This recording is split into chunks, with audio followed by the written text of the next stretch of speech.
Hi, this is Salma Zulfikar, and you're watching Social Sciences. Now we are going to start our journey that will definitely help us to understand the idea of philosophy and its important concepts. Basically, whenever we came across the word philosophy, we used to consider it something which is related to head in the clouds.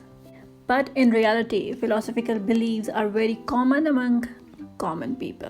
We all hold philosophical beliefs, such as belief in God, or some of us may not hold belief in His existence, or debate of morality. It all include in philosophical insights.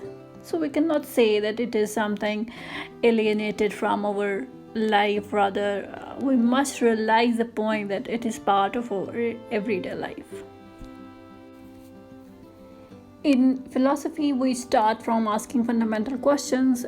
We all know that children tend to ask why over and over again. Philosophers also have same childlike tendency to question. They never take anything for granted.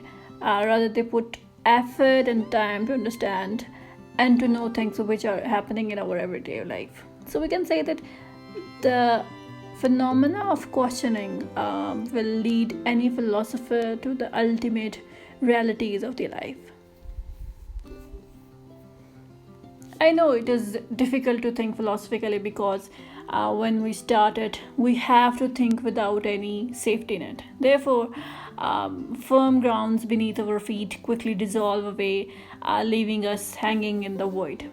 We must keep this point in mind that this intellectual vertigo is common in philosophy. We need to come out of comfort zone because this is the only way through which we can think philosophically.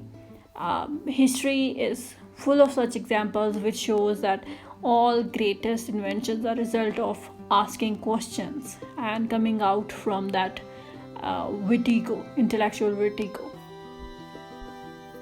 Not only scientific inventions but also moral and political developments are also a result of people's questions.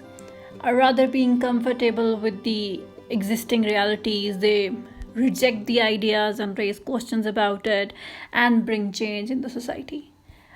Pioneer feminists also did the same. They changed the status of women by questioning the patriarchal norms. So now we are much aware of the fact that why we need to think philosophically, right? Let's discuss the etymology of the word philosophy. Philosophy is derived from the Greek word philosophia, which means love for wisdom. Socrates liked to call himself as lover of wisdom in opposition to sophist of his time. Today, philosophy is taken as theory or principle of anything. Aristotle defined philosophy as science which contemplates being as being and what belongs to being in itself. It is not like other sciences that inspect being by separating them from the whole, because Aristotle believes that the whole is necessarily prior to the part. For example, talks about democracy in general doesn't explain democracy in reference to a specific area.